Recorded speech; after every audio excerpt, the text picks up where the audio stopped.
कृष्णा कृष्णा कृष्णा हरे हरे, हरे राम राम राम हरे हरे। नमो विष्णुपादाय कृष्णपृष्ठाय भूतले, श्रीमते भक्तिवेदांत स्वामिनिति नामिने।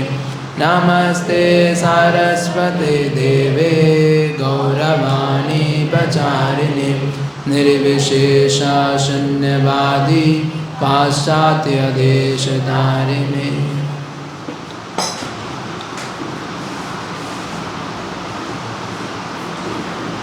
हरे कृष्णा। तो आप लोगों का स्वागत है हमारे इस मंथली चैतन्य चैतामृत क्लास में। जय जय श्री चैतन्य जय नित्यानंद,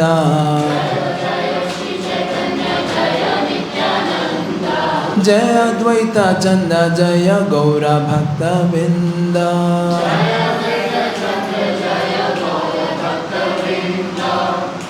तो हम लोग अभी पढ़ रहे हैं अपना चैतन्य चैतामृत का मध्य लीला चैप्टर 2। तो जस्ट स्टार्टिंग एक बारी हम गो थ्रू कर लेते हैं कि हमने लास्ट क्लास में और लास्ट चैप्टर में कोई इंपॉर्टेंट पॉइंट्स बताना चाहेगा कि हमने क्या क्या सीखे थे। Any important point from the last class?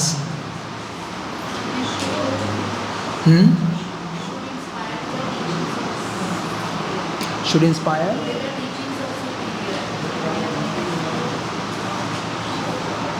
ये किस रेफरेंस में था कि हमें अपने वरिष्ठों की टीचिंग से हैं? कोई एग्जाम्पल्स था? एग्जाम्पल किस उसमें था ये लेसन? हाँ, कुछ भी याद है? कुछ एक आधा पॉइंट? पूरा हमने 3 क्लासेस करी थी, जब 4th क्लास।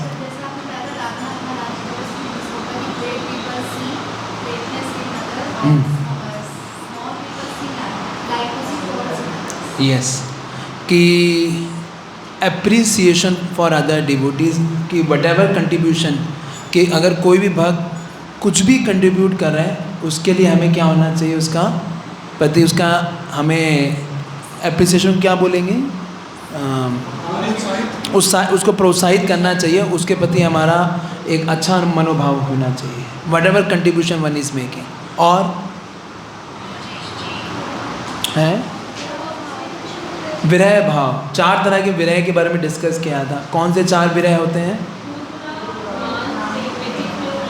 पूर्वराग, मान, प्रवास और प्रेम व्यचित्य। और ये जो हम कौन सा, ये विप्रलंबा भाव जो है हमारा, कौन सा विप्रलंबा भाव है? हैं? कौन सा है? इन चारों में से कौन सा जो चैतन्य महाप्रभु और जो डिवोटीज एक्सपीरियंस करते हैं? अभी हम लोगों को विरह हो रहा है कृष्ण से, हैं?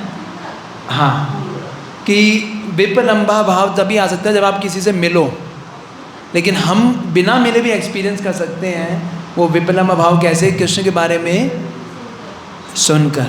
कौन सा उदाहरण है? क्या नाम है डॉक्टर साहब? कि उसका उदाहरण है कि जिसने केवल कृष्ण के बारे में श्रवण करके आसक्ति डेवलप कर ली थी। 1 मिनट बोलने दीजिए ना। कौन है? रुक्मणी का एग्जाम्पल आता है कि रुक्मणी ने केवल कृष्ण के बारे में श्रवण किया और श्रवण करके रुक्मणी कह रही कि मेरे अंग सारे जल रहे हैं, अब मैं कृष्ण के विरह में मैं रुक नहीं पा रही, I am feeling so terrible. कि केवल क्या किया था उसने? कृष्ण के नाम रूप गुण के बारे में सुना था। तो हमारे अंदर भी वो आकर्षण डेवलप हो सकता है अगर हम लोग कृष्ण के बारे में क्या करेंगे? जानेंगे, श्रवण करेंगे।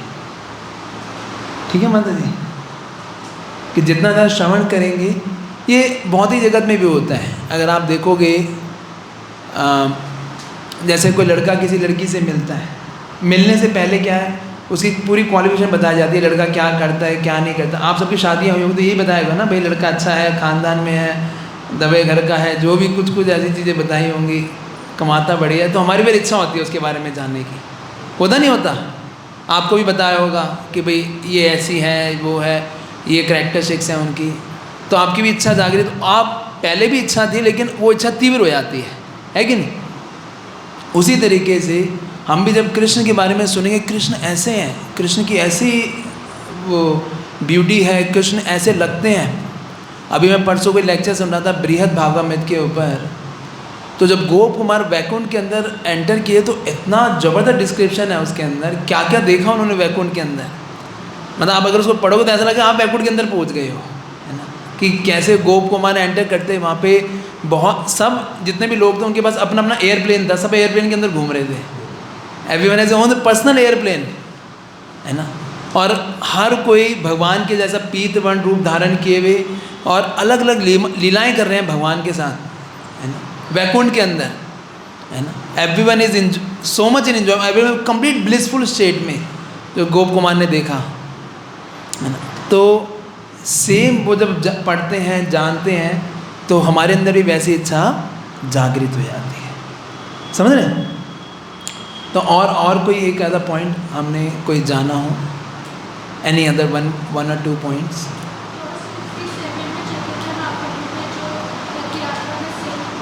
हाँ, अच्छा, रूप गोस्वामी को वो वर्ड समझ आया जो कि चैतन्य महाप्रभु रथ यात्रा के समय एक सिनेमा सॉन्ग गा रहे थे। किसी को बोला सिनेमा सॉन्ग प्रभुपाद लिख रहे हैं, लेकिन वो क्या था कि कैसे कि रूप गोस्वामी समझ पाए कि चैतन्य महाप्रभु है कौन, किसके भाव में थे चैतन्य महाप्रभु? श्रीमती राधा रानी के भाव में। और वो जैसे जब राधा रानी कुरुक्षेत्र में जाती हैं और वो कृष्ण को देखती है, कृष्ण को देखती हैं कि एक राजा के वेश में, तो राधा रानी बोलती है कहाँ है वो Krishna, where is that Krishna that I want, मुझे वो नंद नंदन कृष्ण चाहिए। और वो क्या करते हैं, सारी गोपियाँ क्या करती हैं, कुरुक्षेत्र से खींच के लेके जाती हैं कहाँ पर, वृंदावन के लिए। तो वो है रथ यात्रा कि कुरुक्षेत्र से भगवान को कहाँ लेके जाया जा रहा है, नीलाचल से सुंदराचल जो कि गुंडीचा है ना, वहाँ पे लेके जाया जाता है कि उनको कुरुक्षेत्र से वृंदावन, वो भावना है उसके पीछे बहुत डीप, जो कि चैतन्य महाप्रभु ने पूरा एग्जिबिट किया। और कोई लास्ट पॉइंट प्रभु जी की साइड से? बलभद्र प्रभु कोई पॉइंट नहीं है संबंध कृष्ण, कुछ भी याद नहीं है, बिल्कुल ब्लैंक। हाँ, क्या चीज? बैलेंस, एक्सटर्नल इंटरनल, सर्विसेज ज़्यादा करनी चाहिए कि यस कि our attraction for Krishna is developing or not, है ना, वो इंटरनलाइज करना चाहिए। ठीक है, तो आज हम लोग पढ़ रहे हैं ये सेकंड चैप्टर, तो क्योंकि एक एक वर्ष पढ़ेंगे तो बहुत बड़ा हो जाएगा, तो स्टार्टिंग करते हैं। ये चैतन्य चरितामृत किसने लिखी है? कृष्णदास कविराज गोस्वामी ने। कितने एज में लिखी है? करीबन 90 साल के थे, बहुत बूढ़े थे, और उनकी आंखें भी बड़ी मुश्किल से खुल पाती थी। वो मदन मोहन जी से कृपा लेने जाते हैं, 4th चैप्टर में पूरा आएगा कि कैसे उन्होंने ये पूरी चैतन्य चरितामृत लिखी। तो उनको ये डर था कि वो शायद बहुत लंबे समय तक नहीं जी पाएंगे। ये पानी है, पानी बहुत लंबे समय तक शायद नहीं जी पाएंगे। तो उन्होंने क्या किया कि चैतन्य चरितामृत लिखते हुए, जो अभी जो हमने पहला चैप्टर पढ़ा था वो पूरे मध्य लीला का सिनॉप्सिस था। अभी जो सेकंड चैप्टर है ये पूरे अंत्य लीला का सिनॉप्सिस है। ठीक है, अंत्य लीला क्या है, किसी को याद है?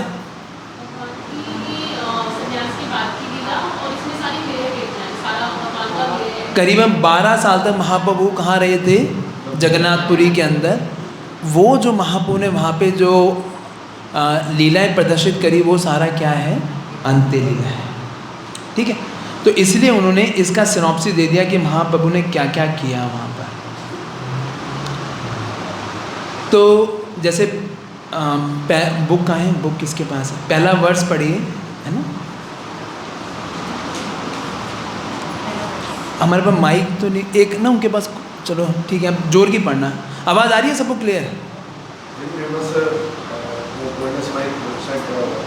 हाँ, लिया हो तो अगर है तो मतलब कॉर्डलेस नहीं, बस खाली एक आवाज़ आ जाए सबको। हाँ स्पीकर की, हाँ ठीक है, बोलिए बोलिए इस माध्यम।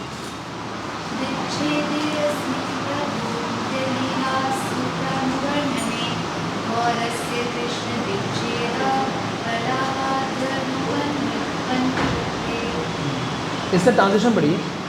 श्री चैतन्य, आप खाली अनुवाद कह रहे थे? हाँ जी। अनुवाद। श्री चैतन्य महाप्रभु की लीलाओं के अंतिम विभाग को सारांश रूप में प्रस्तुत करते हुए इस अध्याय में मैं भगवान के दिव्य भाव का वर्णन करूंगा, जो कृष्ण से उनके विरह के कारण उन्माद जैसा प्रतीत होता है। इसके बाद इसके परपट। श्री चैतन्य महाप्रभु की जय हो। नहीं परपट में, परपट नहीं था इसका। हाँ तात्पर्य, हाँ क्योंकि इस तात्पर्य में ना आपको पूरा चैप्टर समझ आ जाएगा। पहले श्लोक में ही उन्होंने पूरा ये बता दिया कि इस पूरे चैप्टर के अंदर है क्या क्या है इस चैप्टर के अंदर, कि चैतन्य महाप्रभु का जो उन्माद था, जो उनकी फीलिंग्स थी एक्सटेसी की। आपने देखा कभी ऐसे किसी व्यक्ति को जो पूरा एक्सटैटिक हो? कभी ऐसे कोई ऐसे कभी नहीं देखा? भौतिक जगत में भी नहीं, कभी नहीं देखा किसी।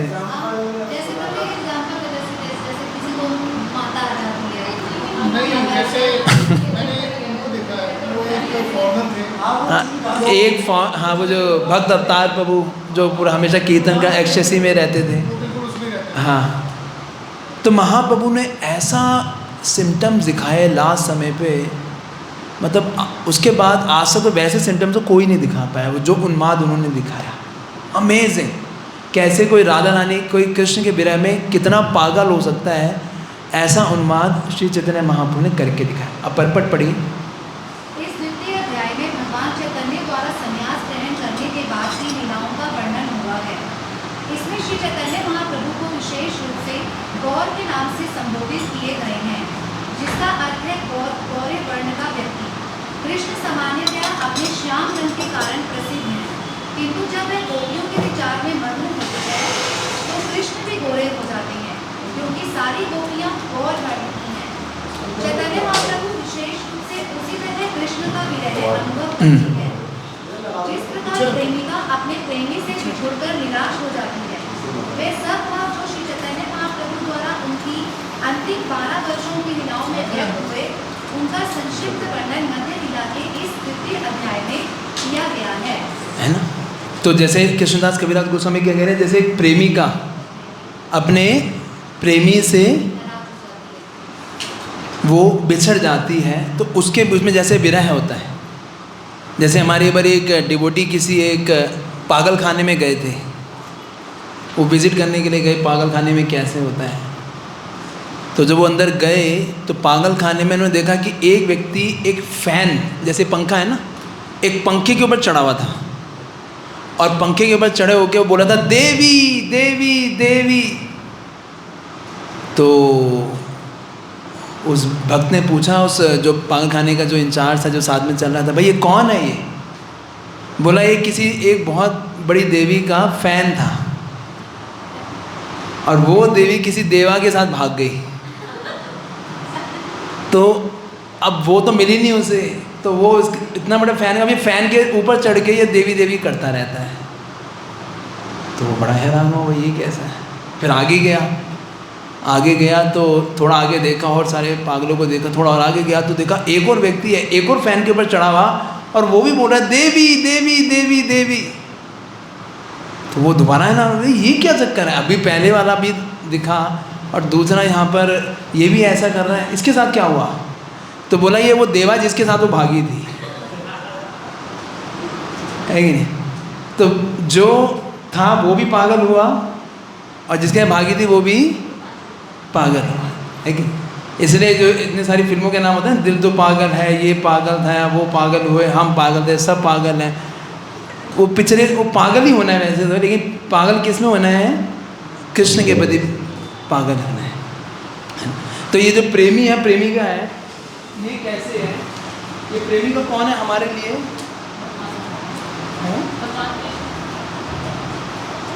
प्रेमिका मतलब फीमेल, हैं?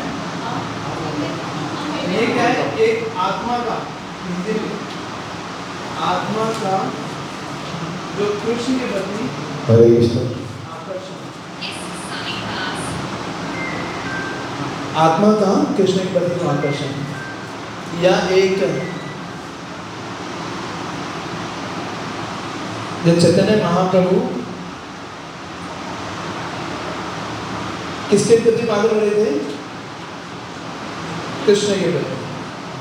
जैसे भक्त का भगवान के प्रति। समझ पा रहे हैं? तो ये हमारा लक्ष्य है कि we become mad after Krishna. तो बोले आपका लक्ष्य क्या है? कि भक्ति करने का लक्ष्य है कि हम कृष्ण के प्रति, भगवान के प्रति क्या हो जाए? पागल हो जाए।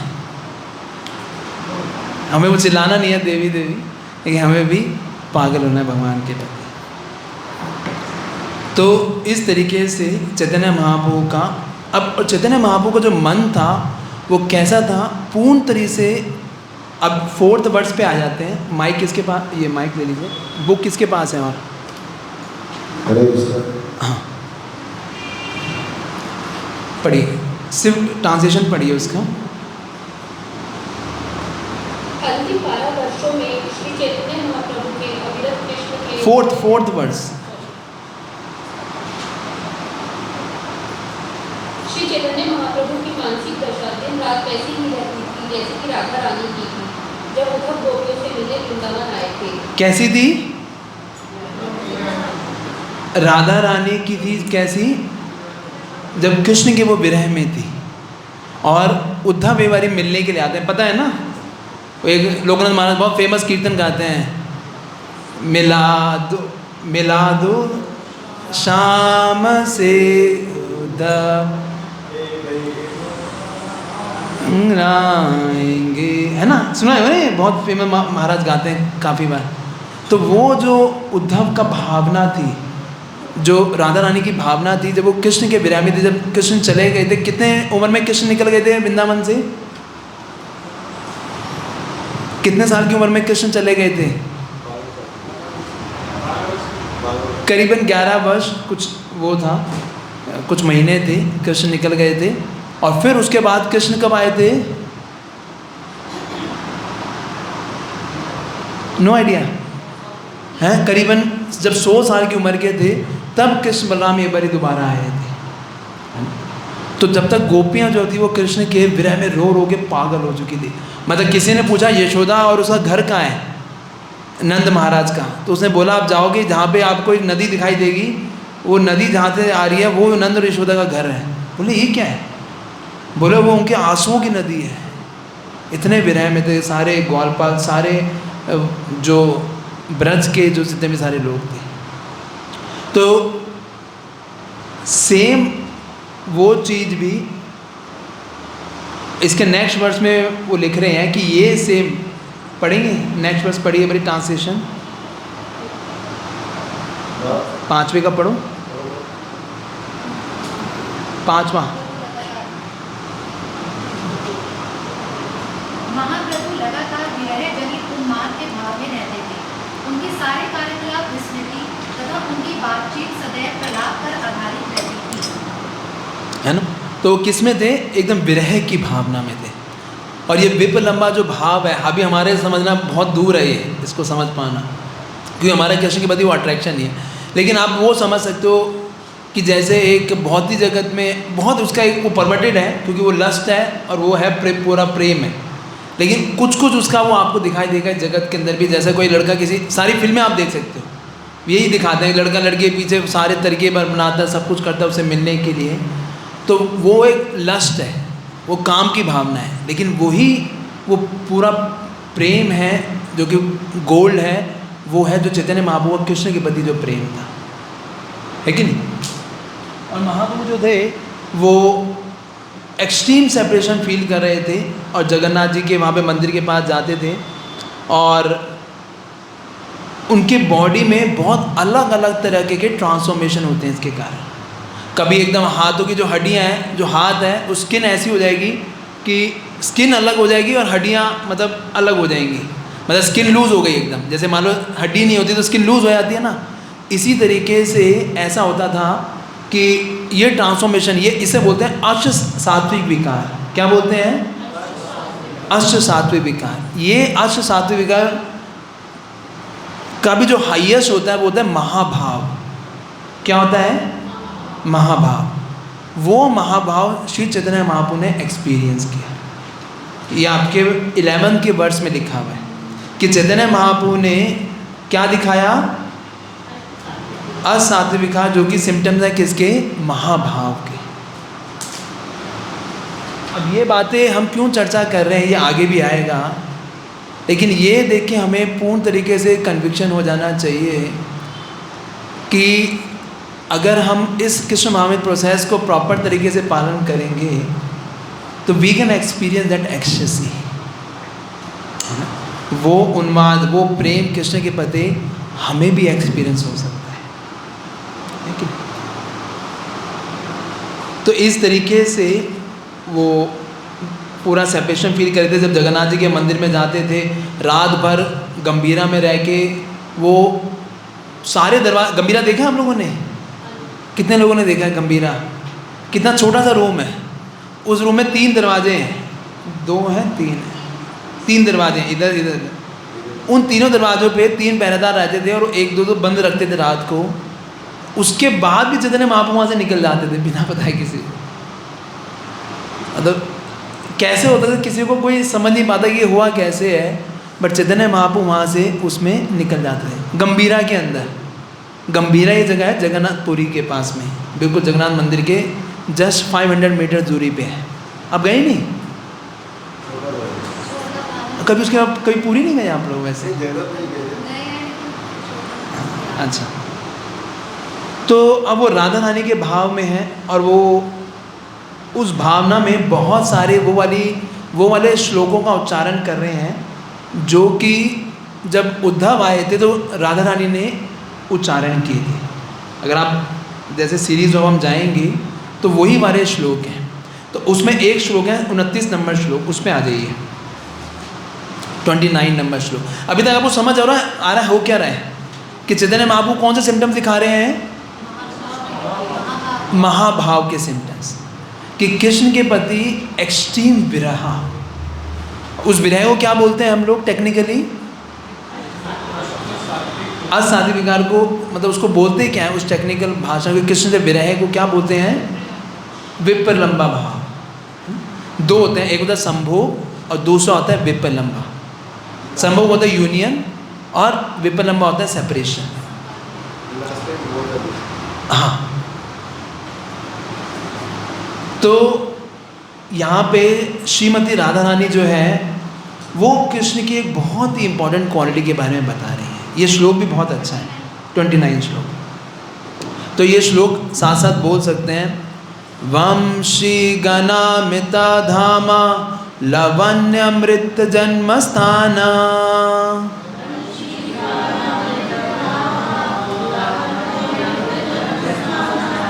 ये न देखे से चंद बदना से नयने की बकाजा पादुका तार मुंडे बजा।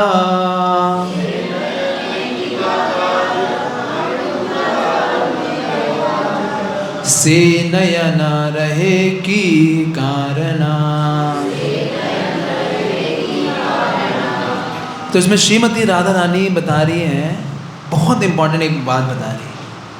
वो क्या कह रही हैं कि उन आइज़ का फ़ायदा ही क्या अगर वो क्या नहीं देख सकती? कृष्ण का वो दर्शन नहीं कर सकती। क्योंकि कृष्ण क्या है? कृष्ण क्या है? इतना अच्छा वर्ड यूज़ किया, लवण्य अमृत जन्म स्थाना। सारी सुंदरता के जो स्तोत्र हैं उसके जो जन्म स्थान है, मतलब सुंदरता कहीं से आ रही है, वो सुंदरता कहाँ से आ रही है? कहाँ से आ रही है वंशी बिहारी प्रभु? केवल कृष्ण से आ रही है। तो श्रीमद् भागवतम के ये है सूत्रम,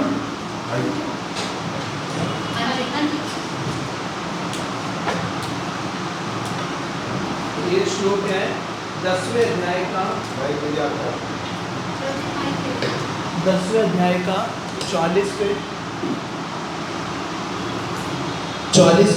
अध्याय का 14 श्लोक है। इसमें कृष्ण की ब्यूटी के 6 एस्पेक्ट्स बताए हैं कि कृष्ण की ब्यूटी है कैसे। एस्पेक्ट्स को हिंदी में क्या बोलेंगे? लक्षण कह सकते हैं कृष्ण की सुंदरता है।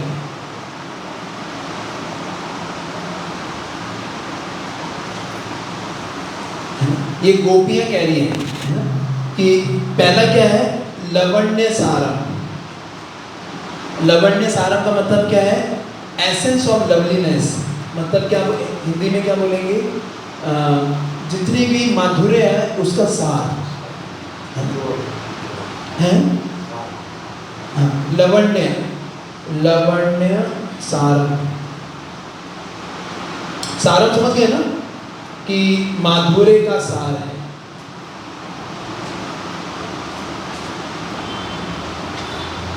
क्योंकि ये जो ब्यूटी है, असल में कोई बोले मैं कृष्ण को भगवान क्यों मानूं? Why should I accept Krishna as God? इसके रिकॉर्डिंग हो रही। मैं कृष्ण को भगवान क्यों मानूं? One of the prime reason is this माधुर्य, क्योंकि ऐसा माधुर्य किसी ने भी नहीं दिखाया है। कोई और भगवान जिन्होंने ऐसा माधुर्य दिखाया? तो भगवान अगर कोई है तो वो केवल कृष्ण ही हो सकते हैं, जो कि इतना पर्सनल, ऐसी डीलिंग, इतना प्रेम का जो कर सके, वो केवल कृष्ण ही हो सकते हैं, वो भगवान है ना। तो इसमें क्या है? लवण्य सार। दूसरा क्या है? दूसरा है अनन्य असम ऊर्ध्वम। असम ऊर्ध्वम।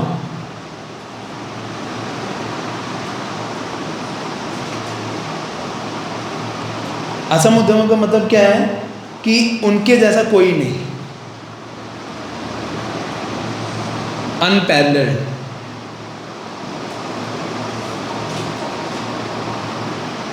ये कैसे प्रूफ होता है?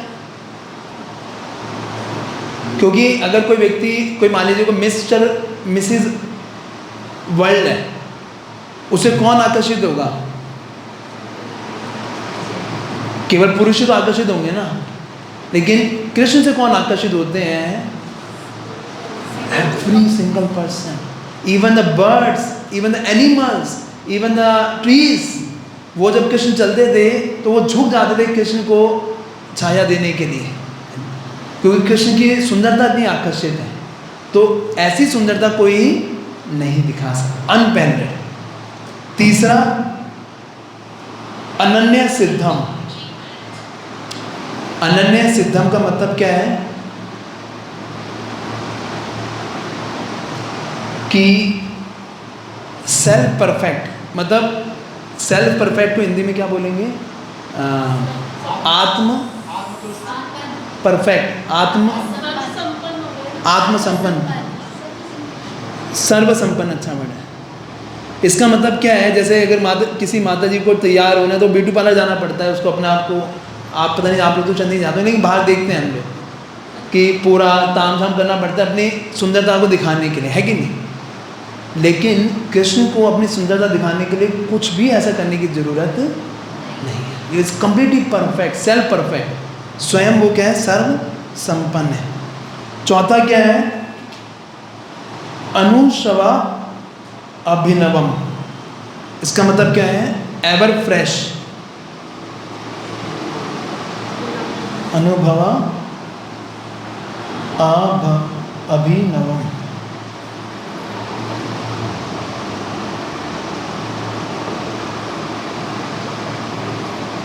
फ्रेश को क्या बोलेंगे? नवीन। नवीन और फ्रेश का नवीन और भी इज एवर फ्रेश, एवर, हमेशा नवीन, हमेशा। नवयौवनम है ना, नवयौवनम समझ गए ना, ऑलवेज फ्रेश।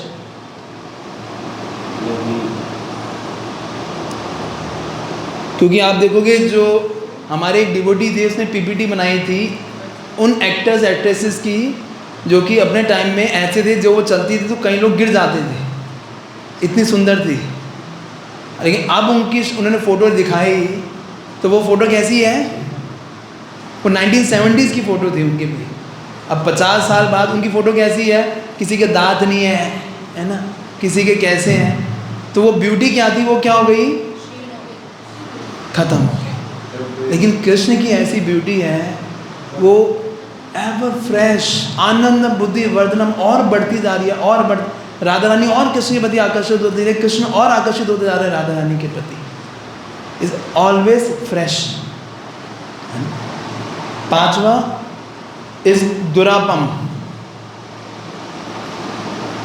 दुरापम का मतलब क्या है कि एक्सट्रीमली रेयर, कि बहुत मुश्किल, दुर्लभ हाँ, it's very rare to have, ऐसी किसी की बेटी किसी के पास हो सकती है। और छठा है एकांत धामा।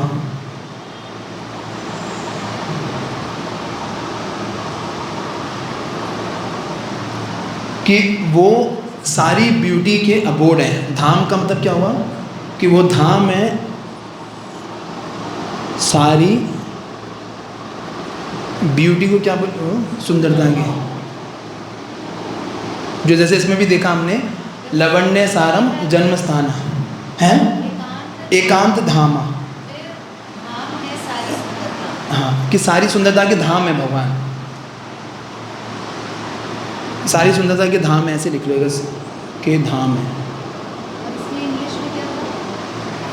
Abode of all beauty, opulence and fame, कि भगवान, तो ये कृष्ण की ब्यूटी के 6 एस्पेक्ट्स हैं।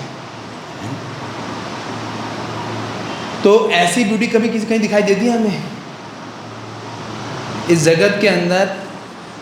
तो इसलिए क्योंकि सारी beauties with time they will go down, लेकिन जो कृष्ण के प्रति जो ब्यूटी है वो कभी भी ऐसी नहीं होती। तो प्रभुपाद जी अपने श्रीमद् भागवतम में लिखते हैं कि हर व्यक्ति क्या कर रहा है, एक ऐसे फेस को ढूंढ रहा है ना, is looking for some face, कि ऐसी कोई एक ऐसी ब्यूटी दिख जाए मेरे को, है ना। जनरली एक टेंडेंसी रहती है कि हम भी एक ढूंढ रहे होते हैं, स्त्री पुरुष को, पुरुष स्त्री को, कि कोई ऐसी ब्यूटी हो जिसको देख के मैं सेटिस्फाई हो जाऊँ, या किसी ब्यूटी को देखते हैं मैं दोबारा बार देखने का मन करता है। लेकिन the only beauty that can satisfy in this world to anyone is Krishna's beauty, क्योंकि वही सारी ब्यूटी के क्या है, लवण्य सारम, is the essence of that loveliness. सारी सुंदरता कहाँ से आ रही है? केवल कृष्ण से आ रही है। इसलिए आचार्य लोग बताते हैं this is the cure for our lust. जो हमारी लस्टफुल प्रोपेंसिटीज़ हैं वो केवल तभी सेटिस्फाई हो सकती हैं रियल में, जब व्यक्ति अपनी सारा ध्यान कृष्ण के, उनके फेस पे, उनकी स्माइल पे, जब वो अपने आईब्रोज पे कृष्ण के रूप के ऊपर जितना स्मरण करता है, उतना ज़्यादा वो क्या करता है, इस काम की भावना से मुक्त होता जाता है कि नहीं? तो जैसे एक स्टोरी आती है महाभारत के अंदर, आपने सुनी होगी, सुंद और उपसुंद की, सुनी है? उपसुंद और अपसुंद, ये दो भाई थे और इतना प्रेम था भाइयों में, इतना प्रेम था कि ये एक दूसरे के बिना रह ही नहीं सकते थे। ये जितने भी सारे काम करते थे, सारे साथ में बैठ के खाना, साथ में बैठ के कहीं घूमने जाना, साथ में बैठ के, इतना प्रेम भाइयों के बीच में कि कोई पैरेलल ही नहीं। तो उन्होंने ब्रह्मा जी से तपस्या करी और ब्रह्मा जी प्रकट हुए, बोले हमें क्या दे दो? हमें दो वरदान, किसका? कि हम अमर हो जाएं। तो ब्रह्मा जी बोले मैं खुद अमर नहीं हूँ, तुम्हें कहाँ से दूंगा? तो उन्होंने ट्रिक लगाई क्या ट्रिक लगाई, उन्होंने बोला कि अच्छा फिर हम ये वरदान दो, अगर हम तभी मरें जब हम एक दूसरे को मार सकें और कोई तरीके से हम मर ना सकें, there is no other way. तो ब्रह्मा जी ने बोला ठीक है। अब इन्होंने तो भाई इतना प्रेम था इनके बीच में, इतना प्रेम था, तो इन्होंने तो पूरा कैरेट ठाना शुरू कर दिया। सब जगह जाके जगह जगह सारे इंद्र के राजा से हटा दिया, सूर्य के ऊपर कब्जा कर लिया, पूरे के पूरे यूनिवर्स के ऊपर कब्जा कर लिया। तो ब्राह्मणों के सारे यज्ञ रुकवा दिए।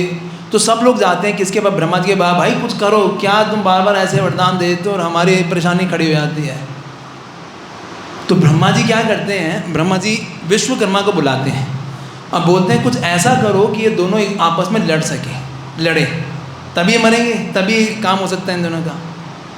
तो वो क्या करता है, विश्वकर्मा सारे जगत की जो अलग अलग जैसे नहर है, फ्लावर्स हैं, उनको इकट्ठा करके एक स्त्री का निर्माण करते हैं। और उस स्त्री का नाम क्या था, तिलोत्तमा। सुना है? नहीं सुनी हमने कभी स्टोरी, बहुत फेमस स्टोरी है, महाभारत के अंदर स्टार्टिंग में ही आती है। तिलोत्तमा था, जिसका एक एक फीचर ऐसा था, वो इतनी सुंदर थी। और जब वो सुंदर अब सुंद के पास आती है, बॉल खेलते हुए आती है ना, जैसे बास्केटबॉल होता है, ऐसे खेलते हुए वो आती है, हिमालय के पास में मिलती है दोनों को।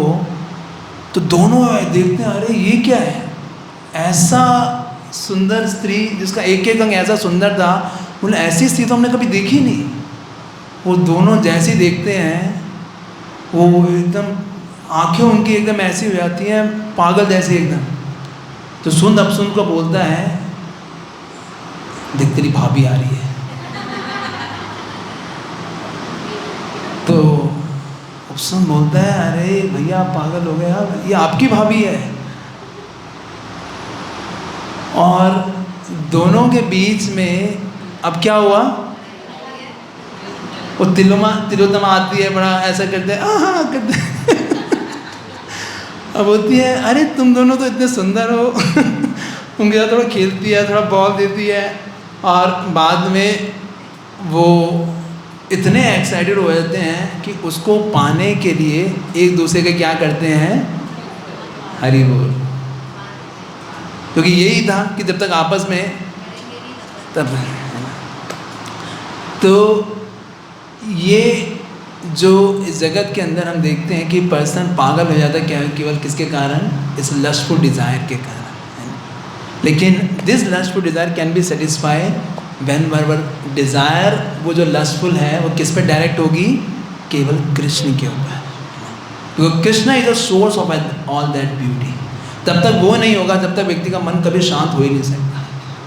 Person can never be peaceful in life, because he is the source, he is the essence of that loveliness.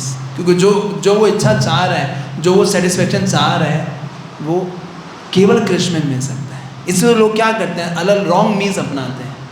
अगर आप देखोगे पूरे वर्ल्ड के अंदर India is the one country जिसमें सबसे ज़्यादा पोर्नोग्राफी देखी जाती है। क्यों? क्योंकि लोग उस डिज़ायर को सेटिस्फाई करने के लिए अलग रॉन्ग मीन्स अपनाते हैं कि मैं उससे सेटिस्फाई हो जाऊँगा।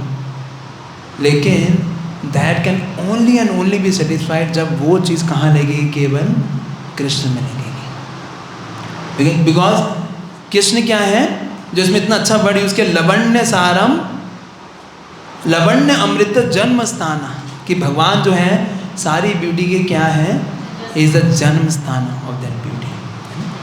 सिमिलरली आगे जाके फिर 31st वर्स के अंदर है ना, फिर राधा रानी ग्लोरीफाई कर रही है कृष्ण को।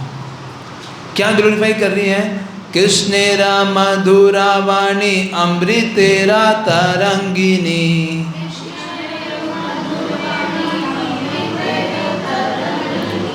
तार प्रवेश नाही ये श्रवणे,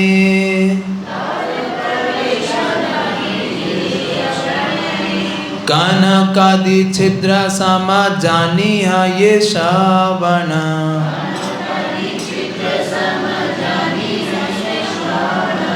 तार जन्म हैला आकारणे।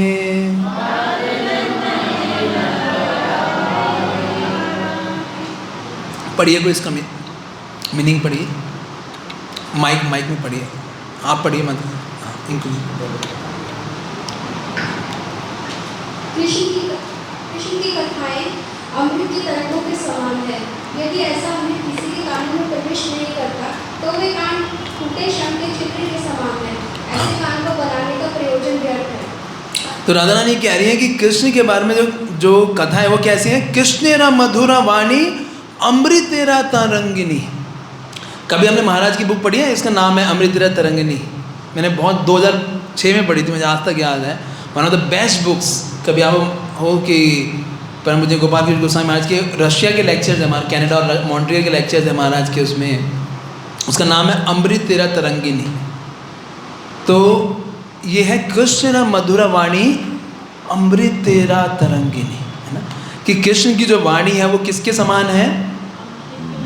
अमृत। जो कृष्ण के वर्ड्स हैं, जो ये शास्त्रों में जो भगवान बता रहे हैं, किसके समान है? Like nectar. ये और कहाँ पे आता है? जहाँ पे एक बार गोपियाँ किस गोपी गीत के अंदर आता है, बहुत फेमस श्लोक है, आपने सुना भी होगा। तव कथामितं तप्त जीवनम कविभिरीडितं कल्मषापहं श्रवणमंगलम श्रीमद् आततां भुवि गृह्णन्ति ये भूरिदा जना। सुना हो ना लोगों ने, है ना? जैसे बना था जो गोपी गीत का सबसे मिडल का श्लोक है ना, वन ऑफ वेरी इंपॉर्टेंट, और जिसके अंदर पूरा बताया गया है कि कैसे इसकी कोई फोटो खींच सकता है कि कैसे जो कृष्ण की जो वाणी है, कृष्ण के बारे में श्रवण करना, कृष्ण की जो कथा है, पास में ही करो, हैं क्लियर यहाँ पे आएगी कि वो कैसी है। उसके 4 कैरेक्टरिस्टिक्स हैं अगर कृष्ण के बारे में कोई श्रवण कीर्तन करता है। आपको लगता है आपके जीवन में कोई एक्सपीरियंस है आपके कि कोई कथा सुन के कभी आपके अंदर कोई ऐसे फीलिंग सिम्टम्स, कोई ऐसे कुछ चेंजेस आपने फीलिंग किए हों? ऐसा कोई एक्सपीरियंस है किसी का कथा से? You feel like it today is a nectar, ऐसा कोई किसी का? हाँ, ऑनलाइन सुना था मैंने गजेंद्र मोक्ष का था, गोपीनाथ प्रभु की बॉम्बे में, राधा गोपीनाथ प्रभु। हाँ, दैट वाज अमेजिंग। मेरा 2-2.5 घंटे लेक्चर है वो जो, हाँ, जो उन्होंने वहाँ पे दिया भक्तिवेदांत हॉस्पिटल के अंदर। हाँ जी, वो लेक्चर मैंने इसको ट्रेवल करते पहले गए थे, वो लेक्चर सुना।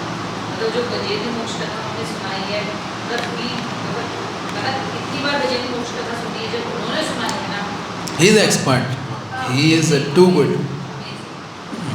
और किसी कोई ऐसा एक्सपीरियंस जैसे माधुरी शेयर करेंगी? कहीं ऐसी श्लोक, जैसे मेरे को एक लेक्चर था इसमें भक्ति विज्ञान गोस्वामी महाराज का हमारे मंदिर में हुआ था। वो लेक्चर कम से कम मैं ज़्यादा नहीं तो 100 बार से ऊपर सुना है।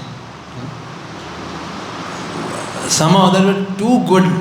कई लेक्चर्स होते हैं, कई ऐसी चीज़ें होती हैं जो छप जाती है दिमाग में ना, वो you like to hear it more and more again and again, है कि that we should carry these nectars. ऐसे नेक्टर्स को हमें क्या करना चाहिए?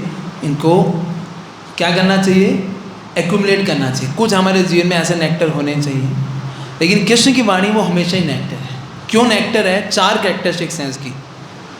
4 कैरेक्टरिस्टिक्स क्या हैं?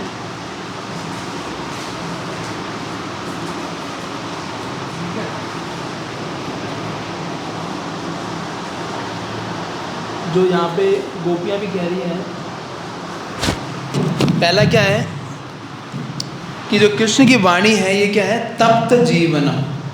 ये है श्रीमद् भागवतम का 10वें अध्याय का 31वें का 9वां श्लोक कि तप्त जीवनम मतलब क्या है? हमें क्या करता है ये? तप्त जीवन का मतलब क्या है कि रिलीव फ्रॉम द सफरिंग्स। इसको क्या बोलेंगे कि है दुखों से मुक्ति देने वाला।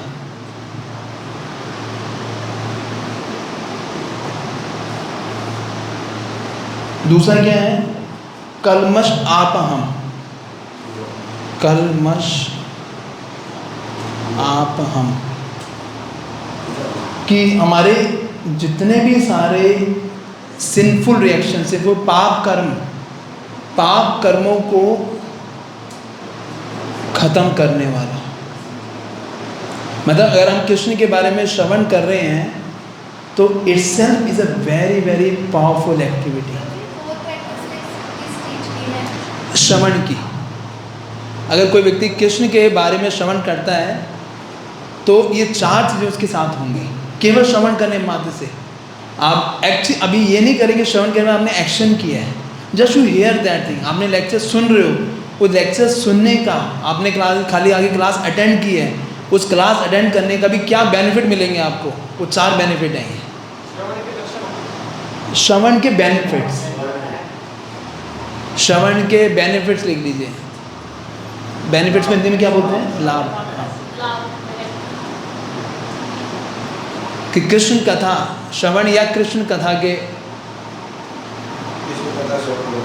लाभ है। तीसरा क्या है? तीसरा है श्रवण मंगलम। मंगलम क्या है? इट क्रिएट्स ऑस्पिशियसनेस, है ना, कि हमें ये आध्यात्मिक सुकृति प्रदान करता है।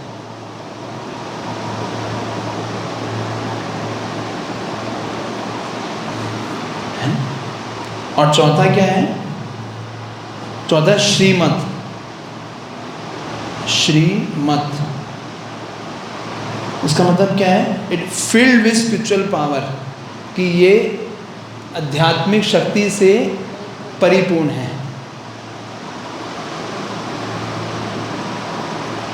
मतलब कभी भी आपको जीवन में आध्यात्मिक शक्ति फील नहीं हो रही तो इसका मतलब कहीं ना कहीं आपके श्रवण में गलती है। क्योंकि जैसे ही आप श्रवण करोगे, आप ये तो मेरा बहुत बार, कभी भी आप स्पिरिचुअल लाइफ में डाउन हो रहे हो, कभी मन नहीं लग रहा, कभी बहुत बोरियत लग रही है, जस्ट हियरिंग, इमीडिएटली आप देखना इट गेट ट्रांसफॉर्म।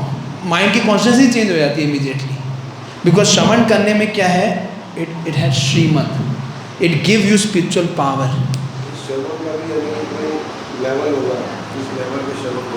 मतलब हाँ, लेकिन बार बार आप श्रवण कीजिए। जब भी आपको ऐसा हो, ये मत सोचिए भूलना। मैं वो तो कह रहा हूँ, भूलने की तो छोड़ दो, ये सिर्फ सुनने की है।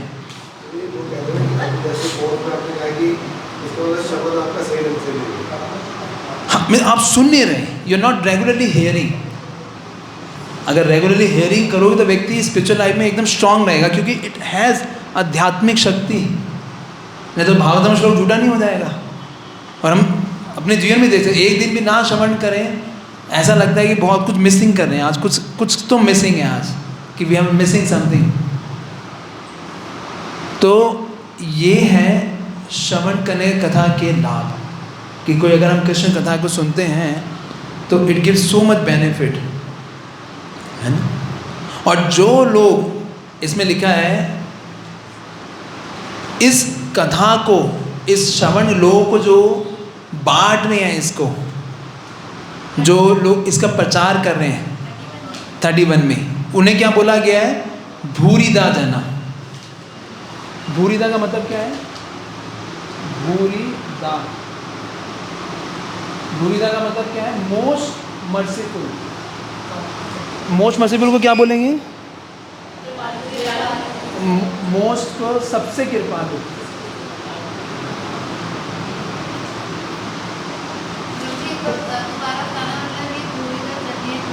जो ये कृष्ण कथा को बांट रहे हैं, जो कृष्ण के लोगों को ये अपॉर्चुनिटी दे रहे हैं कि लोग कृष्ण के बारे में श्रवण कर सकें, वो क्या है?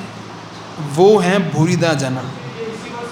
ये इसी में लास्ट में आता है ना, ये श्रीमद् आतताम तब कथामितम तप्त जीवनम कविबिडितम कल्मषापहम श्रवणमंगलम श्रीमदातताम भुवि गृह्णन्ति ये भूरिदा जना। जो इस भुवन के अंदर लोगों को ये अपॉर्चुनिटी दे रहे हैं, तो they are the most munificent people.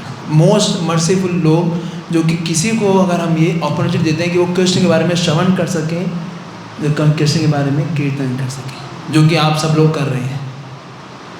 आप लोग शिवा संकीर्तन के थ्रू लोगों को मौका दे रहे हैं कृष्ण के बारे में श्रवण करने का, कृष्ण के बारे में, कृष्ण के कीर्तन सुनने के बारे में। तो you are that people who are बुरीदा जना, जो कि उनको मोस्ट मर्सीफुल ये गोपियाँ कह रही हैं। एक बार हरि बोलो आप सभी के लिए, हरि बोल। कि जो कि ये सबसे बड़ा कार्य है, इससे बड़ा कार्य कोई नहीं है, कि वो गोपियों ने बोल दिया कि most munificent people who are doing this work. इसलिए one has to make sure that we introduce people to Krishna shravan ज़्यादा से ज़्यादा। हम एक बार एक कॉलेज में एक डिवोटी थे, वो प्रीचिंग करने जाते थे। तो प्रीचिंग करते थे तो वो लोगों को डायरेक्टली कृष्ण के बारे में नहीं बताते थे। उनको लोग डायरेक्टली बच्चों को कैसे बताएंगे कृष्ण के बारे में, तो ब्रिजिंग टॉपिक्स लेते थे। Bridging topics stress management, time management, you know. तो 3 साल तक ऐसे लेते रहे। उसके बाद देखा उन्होंने 3 साल मेहनत करने के बाद भी एक भक्त नहीं बना। क्या रीज़न था? They have not given the Krishna to the people which brings the changes. लोगों ने कृष्ण के बारे में कुछ बताया नहीं। चेंज कहाँ से आएगा? कृष्ण से आएगा। कि हमें प्रयास करना चाहिए लोगों को कृष्ण कथा, कृष्ण श्रवण से इंट्रोड्यूस कराया जाए, कि that can bring us the transformation in the people. वो लेके क्या आ सकता है लोगों के अंदर? ट्रांसफॉर्मेशन। जैसे एक बार एक मंदिर के अंदर एक भक्त आते थे, वो जैसे ही कथा कीर्तन में आते थे उनको नींद आ जाती थी, आंखें एकदम बंद, है ना। तो जो साथ के लोग वो बैठे होते थे, वो बोलते थे आ गया। जब वो होता था महाप्रसाद गोविंद है ना, तब उसकी आंखें खुलती थी एकदम, है ना। तो क्या बोलते थे? उठ गया, है ना। तो और जब वो जा रहा होता था लोग बोलते जा रहे हो। तो अब क्या हो गया, जब भी वो मंदिर आता था तो लोग आके, जब भी वो आके बैठता था, लोग कोई बोलता था आ गए, कोई बोलता था बैठ गया, और फिर जब वो जा रहा था लोग क्या बोलते थे? जा रहे हो। बस ये इसको याद रहता था और कुछ याद नहीं रहता था पूरे लेक्चर में। आते जैसे ही आता था उसकी आंखें बंद हो जाती थी। नहीं तो ऐसे कई टाइम से चलता रहा। वो जब भी आता था पता नहीं उसको आते जैसे ओम अज्ञान से आंखें खुलनी चाहिए, उसकी आंखें बंद हो जाती थी, है ना। और जब लेक्चर ख़त्म होता था वो उसकी आंखें खुलती थी, और वो, है ना, होता है हमारे मंदिर में भी कई ऐसे डिवोटीज हैं। जैसे ही एक बार मैं कहीं गया था लेक्चर देने, जैसे ही मैंने ओम ये मंगलाचरण चालू किया, वो डिवोटी सोने लग गया। मैंने कहा यार अभी लेक्चर को स्टार्ट करने दो, let me start the lecture, you know. मतलब ओम अज्ञान में क्यों सो रहे हो, है ना। ये तो कोई बात नहीं। तो अब कहीं थके होते हैं, सुबह के उठेगा ना, कहीं मैं डिवोटी नींद आए। तो ऐसे था वो। जब ये अब क्या हुआ, एक बार रात को वो सो रहा था, और आदमी रात को क्या कहता है, वही चलाता है जो उसने सुना है। तो रात को घर में कौन आ गया? चोर आ गया। तो जोर की चिल्लाया, बोला आ गया। और जैसे ही वो चोर ने देखा कि उसको लगा कि कोई उसको देख रहा है, तो वो बैठ गया। तो बोला बैठ गया, तो बोलता है यहाँ पे तो कोई मायावी शक्ति है, चलो भागता हूँ यहाँ से। भागा, बोले जा रहे हो। तो मैं गौरांगपुर ने बताई थी स्टोरी। बोले देखो ये है श्रवण करने का बेनिफिट। कुछ भी नहीं हुआ तो कम से कम इतना तो बेनिफिट है, चोर नहीं आएंगे आपके घर में। तो इसलिए ये राधा रानी कह रही है कि कृष्ण की जो कथा है वो कैसी है, वो बहुत ही सर्वश्रेष्ठ है। फिर इस तरीके से चैतन्य महाप्रभु अपना पूरा हृदय जो है आगे 2 लोगों को बताते हैं। ये जो भावना थी, ये श्लोक का कोट करने के बाद वो पूरा अपना हर हृदय किसको बता रहे हैं? स्वरूप दामोदर और रमन राय को। और वो क्या कह रहे हैं, ये 50वें श्लोक पे आ जाइए आप लोग, 50वें श्लोक में। जब वो इस तरीके का सेपरेशन फील कर रहे थे, इस तरीके की जब भावना उनके अंदर आ रही थी, तो वो बोलते हैं कि मैं कृष्ण के बारे में ये जो श्रवण, कोई पढ़ेगा इसका 50वें श्लोक का मीनिंग, ट्रांसलेशन? इसमें बहुत एक डीप पॉइंट है जो हमें हेल्प कर सकता है। खोलिए 50वां श्लोक, हाँ उसको पढ़िए, इसको ये माइक ले लीजिए। इस प्रकार चैतन्य महाप्रभु नित्य प्रति इन भावों का आनंद लेते और इन भावों को स्वरूप तथा रावण के सामने प्रकट करते। ऊपर से तो यह दारुण कष्ट प्रतीत होता था, मानो महाप्रभु किसी विषैले प्रभाव से प्रेरित हों, किंतु हृदय में भी आनंद का अनुभव करते थे। कृष्ण के दिव्य प्रेम का यही गुण है ना। तो ऊपर से लग रहा है महाप्रभु क्या है, बहुत दुखी है, अरे किसी वजह पागल हो गए हैं। लेकिन इसमें जो देखने वाली बात क्या है, वो है भीतरे आनंदमय कृष्ण प्रेम अद्भुत चरित्र। ये कृष्ण प्रेम का अद्भुत चरित्र है क्या, कि व्यक्ति ऊपर से दिखेगा पागल है, लेकिन अंदर हृदय के अंदर वो क्या फीलिंग कर रहा है, ही इज फीलिंग लव और ही इज फीलिंग ब्लिस। जब भगवान चले गए थे यहाँ से, तो अर्जुन विरह की भावना में पागल हो गया था। जब वो द्वारका गया था, द्वारका से जब वापस आ रहा था, तो अर्जुन क्या करता है, कृष्ण को रिमेंबर करना शुरू करता है। कृष्ण की जो भगवत गीता उसको सुनाई थी, उसको याद करना शुरू करता है। और कृष्ण जैसे ही अर्जुन वो शुरू करता है, दोबारा अर्जुन रिवाइव हो जाता है।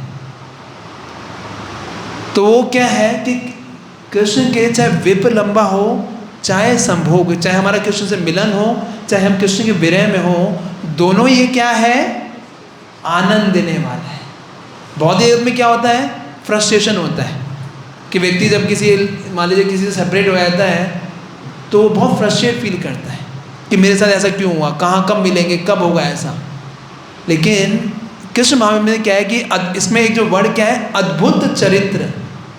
ये भक्ति का अद्भुत चरित्र कि व्यक्ति कृष्ण के प्रति पागल भी है, उस पागलपन में वो क्या है, कंप्लीटली ब्लिसफुल है।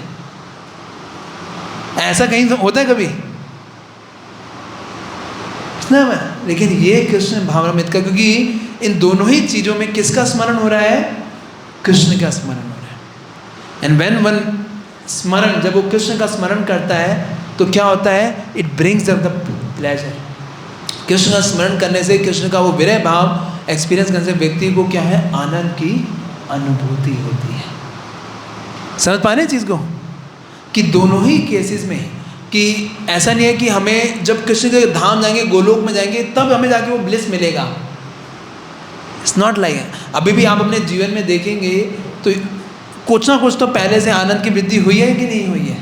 You feel more satisfied in your life or not, you feel more compassionate, more आपको हृदय के अंदर कुछ एक ब्लिसफुल फीलिंग कुछ तो रहती होगी, कभी कभी, हमेशा नहीं, कभी कभी ज़रूर रहती होगी, हाँ या ना।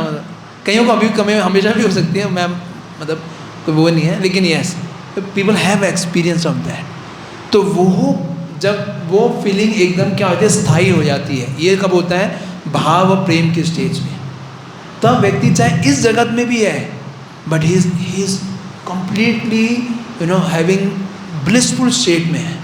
जैसे आप अगर हमने देखी हो परम पूज्य गोपाल कृष्ण गोसाई महाराज जी की वो वीडियो देखी थी सबने, महाराज रात को वो कर रहे हैं, ये क्या है, ये इस कम्प्लीटली, मतलब कोई व्यक्ति अगर सपने में भी या सोचे पूरा डीडी वर्शिप कर रहा है, कैसे चामर है, कैसे क्या है, मतलब आप समझ सकते हो, मतलब what kind of state it is. Krishna के प्रति जो उनका प्रेम है, आकर्षण है, वो दिख रहा है ना? वो रिवील नहीं करेंगे, बट उनकी एक्टिविटीज से हम देख सकते हैं कि कैसे उनका डीडी वर्शिप के प्रति इतना आकर्षण था, unimaginable. Hardly somebody has that kind of attraction. और किस तरीके से महाराज का एक एक भक्त के प्रति इतना कंसर्न, मतलब 80 साल के में Maharaj remembers the devotee who is 30 years before. अभी रुक्मणी कृष्ण जी पर अपनी ग्लोरिफिकेशन में बता रहे थे कि जब रोहिणी मंदिर की ओपनिंग हो रही थी, तो महाराज ने बोला, उस भक्त को तुम जानते हो? तुम बोले महाराज हाँ मैं जानता हूँ, वो तो अभी इस्कॉन छोड़ के गौड़िया मठ में चला गया है। तो महाराज ने बोला उसको जरूर बुलाना रोहिणी मंदिर की ओपनिंग में। तो बोले महाराज क्यों? भाई चला गया, छोड़ गया, अब तो इस्कॉन, अब क्यों बुलाना है? बोले महाराज बोले नहीं नहीं, क्योंकि जब रोहिणी में प्रीचिंग चालू हुई थी, उस व्यक्ति ने नींव रखी थी इसकी प्रीचिंग की, है ना। तो चाहे कुछ भी है, लेकिन उसके कंट्रीब्यूशन को हमें भूलना नहीं चाहिए। तो रुक्मिणी कृष्ण कह रहे हैं कि मतलब अब 2024 है, महाराज रिमेंबर 28 साल पहले की बात, जिसने 1996 में इस्कॉन रोहिणी बनाने, इस्कॉन ये प्रीचिंग करने में जिसने हेल्प किया, वो भी महाराज को अभी तक याद है। सोचो उस व्यक्ति के बारे में, मतलब can you imagine, is not a normal personality, it's like that. तो ऐसे बहुत सारे, तो ये कृष्ण प्रेम के सिम्टम्स हैं जो हम अभी देख सकते हैं। इसके लिए में ज़रूरी नहीं है कि हम इधर उधर जाके हाथ पैर मारें, है ना, कि इधर उधर जाके कुछ करें। Simply just by following the instructions of superior, just by following the instructions of what is given, जो भी हमें दिया जा रहा है उसको अगर हम अच्छे से करेंगे, ये सारी चीज़ें जो हम अभी पढ़ रहे हैं सब प्रकट हो जाएगा हमारे अंदर। वो सारी चीज़ें रिवील हो जाएंगी, सारी चीज़ें हमें उसको देखने का मौका मिलेगा, है ना। तो इसके अगले श्लोक में कह रहे हैं कि ये जो कृष्ण, अब ये 9-10 हो गया, कितने बजे जाना है हमें? 9:15 तक कर देते हैं ना, बस उसके बाद then will end it here. कि ये जो कृष्ण के प्रति जो प्रेम है किसके समान है? हॉट शुगर केन जूस के समान है। कभी पिया आपने शुगर केन जूस? गर्म पिया है कभी? ठंडा आपने तो बर्फ वाला पिया होगा, अब तो गर्मी है। उबाल के जब कब उबालते कब है? जब गुड़ बनाना होता है ना। तो उस हॉट शुगर, ये किसके समान है कि वो पिया भी नहीं जा रहा और छोड़ा भी नहीं जा रहा। ऐसा है कृष्ण प्रेम कि इसे कंपेयर कर रहे हैं अगले श्लोक में। If one taste such love of God he can compare it to the hot sugar cane. कि जो कृष्ण के प्रति जो विरह प्रेम है वो कैसे विरह भी लग रहा है कि छोड़ भी नहीं पा रहे कृष्ण को, है ना, और कृष्ण को पकड़ भी नहीं पा रहे, कृष्ण मिल भी नहीं रहे। तो वैसा ही है कि इतना मिठास उसमें इतनी ज़्यादा, इसको छोड़ नहीं पा रहे क्योंकि इतना स्वीट है वो, और कृष्ण मिल भी नहीं रहे। तो ये भावना होती है जब व्यक्ति कृष्ण के प्रति प्रेम में होता है। और फिर चैतन्य महाप्रभु 53 से लेके पूरे 76 तक में आता है कि वो एक एस्थेटिक फीलिंग्स कृष्ण के प्रति जो उनका प्रेम है, जो सेपरेशन है, उसको और ज़्यादा रिवील करते हैं, असात्विक विकार रिवील करते हैं, और काफ़ी सारे उसके अंदर वो उन्माद होता है वो प्रकट करते हैं 76 तक कि फीलिंग्स ऑफ सेपरेशन और उनके शरीर में क्या क्या चेंजेस आते हैं, ये सारा कुछ वर्णन है 53 से लेके 76 तक। 53 से 56 तक कि महाप्रभु और कैसे फीलिंग्स उनकी थी विरह भाव की। तो विरह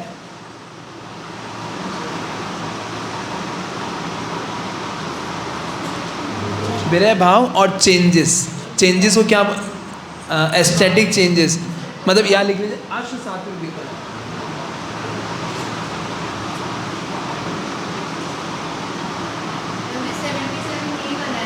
असात्विक विकार वो उन्होंने रिवील किए चैतन्य महाप्रभु ने इसके अंदर।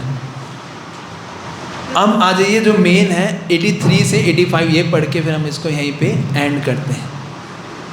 83 क्या है कि कैसे कौन इस चैतन्य चरितामृत को समझ सकता है। पढ़िए 83 का जो इसका ट्रांसलेशन पढ़िए। माइक किसके पास है? सीसी बुक यहाँ पे 83 पढ़िए। ऐसी कथाएं सार्वजनिक रूप से कहने के लिए नहीं, हाँ, क्योंकि ऐसा करने पर भी कोई उन्हें समझ नहीं पाएगा। जैसे हम ये चर्चा कर रहे हैं, हमें समझ नहीं आ रहा हो कई लोगों को भाई हो क्या रहा है ये, मतलब हमारे तो कोई लेवल की बात ही नहीं है ना, कि ये जो असाध्य विकार ये वो, भाई हमें तो प्रसाद दे दे, थोड़ा सा माला हो जाए, सोते सोते जाए, रोते बोते, यही बहुत है हमारे लिए, है ना, थोड़ा श्रवण कर लें। तो हाँ बोल पढ़ो। श्री चैतन्य महाप्रभु की लीलाएं इतनी अद्भुत है, जो उन्हें समझ सकता है उस पर श्री चैतन्य महाप्रभु ने अपने निजी दास की संगति प्रदान करके अवश्य कृपा की है। तो कैसे वो कृपा मिल सकती है चैतन्य महाप्रभु की लीलाओं, कैसे समझ सकते हैं हम लोग? किसी जो उनके दासों के दास के साथ में रह के, है ना। उनके दास कौन थे? श्री रूप गोस्वामी, श्री जीव गोस्वामी। उनके दास कौन है?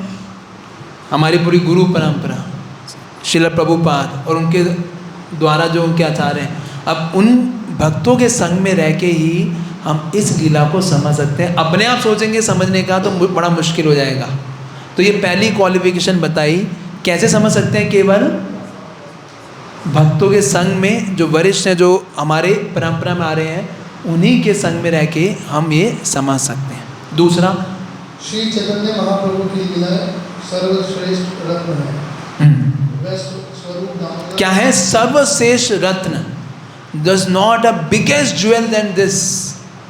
जितने भी सारे ज्वेल हैं, जितने भी सारे रत्न हैं, उसमें जो सबसे बड़ा ज्वेल है वो है चैतन्य महाप्रभु की इन लीलाओं का श्रवण करना। क्योंकि ये लीलाएं करने से, अब इसके उसमें अगले श्लोक में आएगा, इससे होगा क्या? यस, पढ़िए। गोस्वामी के भंडार रखे हुए थे। स्वरूप दामोदर गोस्वामी ने रघुनाथ दास गोस्वामी को उनके बारे में बतलाया और रघुनाथ गोस्वामी ने यह लीलाएं मेरे सामने दोहराई। मैंने जो कुछ, अभी ट्रांसलेशन पढ़ रहे हैं? नहीं, ट्रांसलेशन पढ़ रहे हैं। हाँ। मैंने जो कुछ थोड़ा बहुत रघुनाथ दास गोस्वामी से सुना, उसी को इस पुस्तक में सभी भक्तों को भेंट स्वरूप वर्णित किया। इसके नेक्स्ट 87 तक पढ़िएगा, खाली ट्रांसलेशन। हाँ। यदि कोई यह कहता है कि श्री चैतन्य चरितामृत संस्कृत श्लोकों से भरी होने के कारण साधारण व्यक्तियों को समझ के बाहर है, तो मैं इसका उत्तर यही दूंगा कि मैंने इसमें श्री चैतन्य महाप्रभु की लीलाओं का भी वर्णन किया है और मेरे लिए हर एक को संतुष्ट करना संभव नहीं है। देखो कितनी बढ़िया बात कह रहे हैं। मैंने इस चैतन्य महाप्रभु की लीला थी, उसको क्या किया? जैसा था वैसे बता दिया। अब ये नहीं मैं किसी कोई बोले ऐसा क्यों किया, ऐसा क्यों किया। जो मैंने अपनी रियलाइजेशन थी, जो मैंने श्रवण किया, उसको क्या किया? एज इट इज़ बताया। किसी को पसंद आएगा नहीं आए, मेरे लेने देना नहीं है। मैंने सिर्फ किसका कार्य किया? एक पोस्टमैन का कार्य किया। यहाँ से लिया और डिलीवर कर दिया। As a preacher, as a thing, ये हमारा होना चाहिए। वी शुड नॉट, इसमें पापा जी इसकी पहली लाइन में लिख रहे हैं, we should not cater to the public. कि ऐसा नहीं है कि हम पब्लिक के अनुसार अपने वो बताएं कि जो पब्लिक को अच्छा लगता है, लेकिन हमें क्या करना चाहिए? जो हमारे आचार्य ने जो हमें दिया है उसको एज इट इज़ बताना चाहिए। और उसके 2 श्लोकों में और बता रहे हैं, क्या है? 86 इस चैतन्य चरितामृत में ना तो कोई विरोधात्मक निर्णय है, ना ही किसी अन्य के मत को स्वीकृत कृति दी गई है। मैंने यह पुस्तक उस सहज विषय वस्तु का वर्णन करने के लिए लिखी है जिसे मैंने अपने गुरुजनों को से सुना है। यदि मैं किसी की रुचि तथा अरुचि से प्रभावित होता तो संभवतः मैं इस सरल सत्य को ना लिख पाता। यदि प्रारंभ में किसी को समझ में नहीं आता। अब ये श्लोक ना मार्क कर लीजिए। This is the golden shloka which will always help you कि मैं क्यों ये चैतन्य चरितामृत पढ़ूँ। इससे क्या मिलेगा पढ़ के? सुभद्रा माता जी क्या मिलेगा पढ़ के, वो इसमें बताया है। ठीक है, क्या है? यदि प्रारंभ में किसी को समझ में नहीं आता किंतु वह बार बार इसे सुनता रहता है, तो उसमें महाप्रभु की लीलाओं के अद्भुत प्रभाव से कृष्ण प्रेम उत्पन्न हो जाएगा। क्या हो जाएगा? कृष्ण प्रेम उत्पन्न हो जाएगा। हरि वो जज बाय क्या करके? केवल ये, चाहे समझ भी नहीं आ रहा आपको हो क्या रहा है, क्या चल रहा है, क्या हो रहा है, कुछ समझ नहीं आ रहा, फिर भी कोई दिक्कत नहीं है। क्या लिखा है? सुनीते सुनीते, बार बार श्रवण करके क्या हो जाएगा? वो इसका इफेक्ट क्या पड़ेगा आपको? चैतन्य महाप्रभु की कृपा से आपको कृष्ण के प्रति जो प्रेम है वो जागृत हो जाएगा। और क्या होगा? धीरे धीरे वह कृष्ण तथा गोपियों एवं वृंदावन के अन्य पार्षदों की माधुर्य लीलाओं को समझने लगेगा। सोचिए, कई लोग जाते हैं बाहर से, यहाँ सखी भाव नहीं है, यहाँ ये भाव नहीं है, जाते हैं ना लोग, लेकिन वो सारी चीज़ें कैसे होंगी? रिवील हो जाएंगी केवल क्या करके? सुनीते सुनीते, अगेन एंड अगेन, जब हम ये चैतन्य महाप्रभु की लीलाओं को क्या करते हैं? श्रवण करेंगे। यस, पूरा लाभ उठाने के लिए हर एक को परामर्श दिया जाता है कि वह बार बार श्रवण करता रहे। क्या करता रहे? Again and again doing the shravan. कि सोचे ना कि भाई करूं या नहीं करूं, लेकिन अगर ये भावना रहेगी कि बार बार श्रवण करना, बार बार ये रहेगा, तो वो जो भावना है वो हमारे अंदर क्या हो जाएगी, वो जागृत हो जाएगी केवल ये श्रवण करने मात्र से। इसके बाद कुछ और चीज़ें हैं जो कि श्रीला कृष्णदास कविराज गोस्वामी कह रहे हैं कि मैंने जो प्रेजेंट किया है अपनी कैपेसिटी के अनुसार प्रेजेंट किया है, जो मैं समझ पाया, और मैंने पूरे अपने जो भी सेवा को जितना मैं कर सकता था मैंने पूरा प्रयास करके भक्तों की सेवा के लिए मैंने इसको किया गुरु गौरांग की ब्लेसिंग से। तो ये उन्होंने लास्ट में 3-4 श्लोक में बताया है, और इस तरीके से ये चैप्टर जो है आपका ख़त्म हो जाता है। हरि वो। तो we have completed the chapter number 2, और इस श्लोकों को 87 नंबर श्लोक को इसको हमेशा याद रखिएगा, चाहे हमें समझ आए या नहीं आए, लेकिन अगर हम बार बार इसका श्रवण करेंगे, बार बार ये चैतन्य महाप्रभु की लीलाओं को श्रवण करेंगे, इसको समझेंगे, तो कृष्ण के प्रति वो जो प्रेम है हमारा, कृष्ण के प्रति वो जो आकर्षण है वो क्या हो जाएगा, हमारे अंदर उत्पन्न हो जाएगा। हरि वो। हरे कृष्णा कृष्णा कृष्णा हरे हरे, हरे राम राम राम हरे। श्री चैतन्य चैतामृत की निताय गौर प्रेमानंदे। हरे हरि बोल। हरे कृष्ण कृष्ण की हरे कृष्ण। हरे कृष्ण। बहुत शुक्रिया।